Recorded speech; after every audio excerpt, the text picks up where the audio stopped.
जय जिनेंद्र दोस्तों, श्री गणेशाय नमः।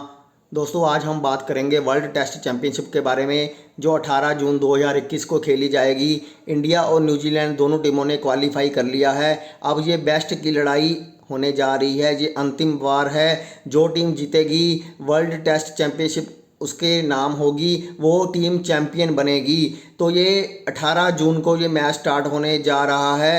ये इंग्लैंड में मैच होगा। तो दोस्तों, हम यहाँ पर एस्ट्रोलॉजी के माध्यम से प्रश्न कुंडली के द्वारा देखने की कोशिश करते हैं कि कौन सी टीम उस दिन जीतने की प्रबल दावेदार बनती हुई नजर आ रही है। ग्रह नक्षत्र किसके ज़्यादा मजबूत दिखाई दे रहे हैं, आज हम प्रश्न कुंडली के माध्यम से इसको देखने की कोशिश करते हैं।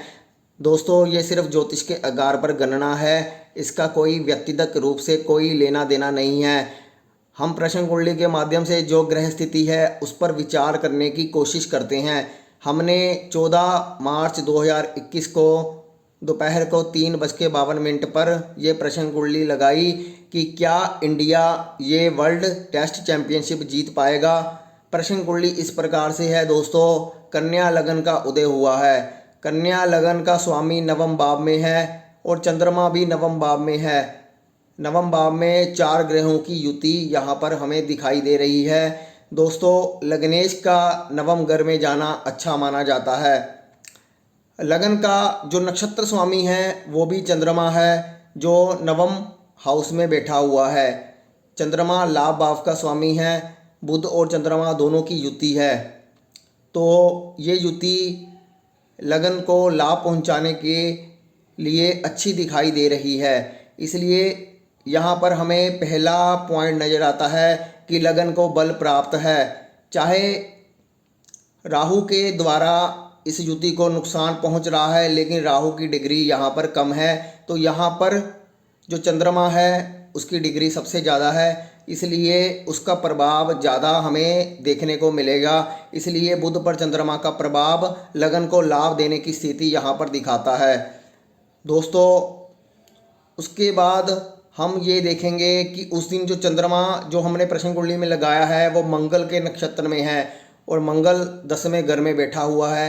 ये भी अच्छी स्थिति बताता है। और चंद्रमा शनि के उप नक्षत्र में है और शनि छठे भाव का स्वामी भी है, यानी चंद्रमा छठे भाव से कनेक्ट हो रहा है। जब किसी से प्रतिस्पर्धा हो तो छठा भाव जरूर आना चाहिए प्रश्न में। यहाँ पर छठा भाव आ रहा है, जो सामने वाली टीम के लिए मुश्किलें पैदा करता हुआ दिखाई दे रहा है और लगन को बल दे रहा है, यानी भारतीय टीम प्रतिस्पर्धा करती हुई यहाँ पर नज़र आ रही है। तो यहाँ पर भी हमें 2 पॉइंट मिले हैं कि एक तो लगन में भी बल है और एक यहाँ पर छठे घर से भी हमें सपोर्ट दिखाई दे रही है। अगर हम सप्तम भाव न्यूजीलैंड को आधार मानकर देखें तो सप्तम भाव का स्वामी अपने से द्वादश भाव में बैठा हुआ है, जो यहाँ पर कमज़ोर स्थिति में हमें लगता है। और अगर हम इसकी स्थिति को यहाँ पर देखें कि जो 7वें घर का जो छठा घर है, यानी जिसमें सिंह राशि लिखी हुई है, उसका स्वामी दूसरे घर में यहाँ पर हमें दिखाई देगा। अगर हम मीन लगन की कुंडली बना लेंगे तो उच्च का यहाँ पर बैठा हुआ दिखाई देगा, जिस कारण न्यूजीलैंड की टीम भी अच्छी फाइट करते हुए यहाँ पर दिखाई दे रही है। तो न्यूजीलैंड के पक्ष में भी यहाँ पर सूर्य पूर्ण रूप से उच्च का होकर मदद कर रहा है, यहाँ पर भी अच्छी स्थिति का निर्माण कर रहा है। और सप्तम से एकादश भाव में जो शनि बैठा हुआ है सब राशि का, वो उनके लाभ भाव में बैठा हुआ है। ये स्थिति भी न्यूजीलैंड के पक्ष में जाती हुई दिखाई दे रही है। तो कुल मिलाकर दोनों तरफ से मामला काफ़ी टेढ़ा दिखाई दे रहा है। दोनों ज़्यादा क्लोज फाइट करते हुए यहाँ पर दिखाई दे रहे हैं। तो यहाँ पर हमें थोड़ा सा अनुमान लगाना मुश्किल हो जाता है, लेकिन थोड़ा सा एज हम यहाँ पर इंडिया को देंगे, क्योंकि लगन के साथ उसका चंद्रमा भी सपोर्ट कर रहा है। लेकिन अगर हम यहाँ पर अष्टक वर्ग लगाएं तो पहले घर के, छठे घर के और एकादश घर के जो बिंदु हैं बहुत ज़्यादा हैं। लेकिन अगर हम 7वें घर के, 12वें घर के और 5वें घर के बिंदु लगाएं तो यहाँ पर हमें कम दिखाई देंगे। यहाँ पर मैंने बिंदु नहीं लिखे हैं, परंतु आप इस टाइम के हिसाब से बनाकर दे सकते हैं, क्योंकि वहाँ पर जो इसके सिंह राशि में है वो 19 या 20 बिंदु हैं, तो वो काफ़ी कम है। जबकि लगन के छठे घर के और एकादश घर के बिंदु काफ़ी ज़्यादा हैं, 30 प्लस ही यहाँ पर वो बनते हैं। तो अष्टक पर बिंदुओं के हिसाब से भी लगन की स्ट्रेंथ हमें ज़्यादा दिखाई दे रही है और चंद्रमा भी लगन को ही सपोर्ट करता हुआ हमें ज़्यादा दिखाई दे रहा है। तो इस हिसाब से हम 60% एडवांटेज इंडिया को देंगे, 40% एडवांटेज हम न्यूजीलैंड को देंगे। तो दोनों के आधार पर हम ये कह सकते हैं कि थोड़ा सा एडवांटेज इंडिया की टीम को ज़्यादा रहेगा।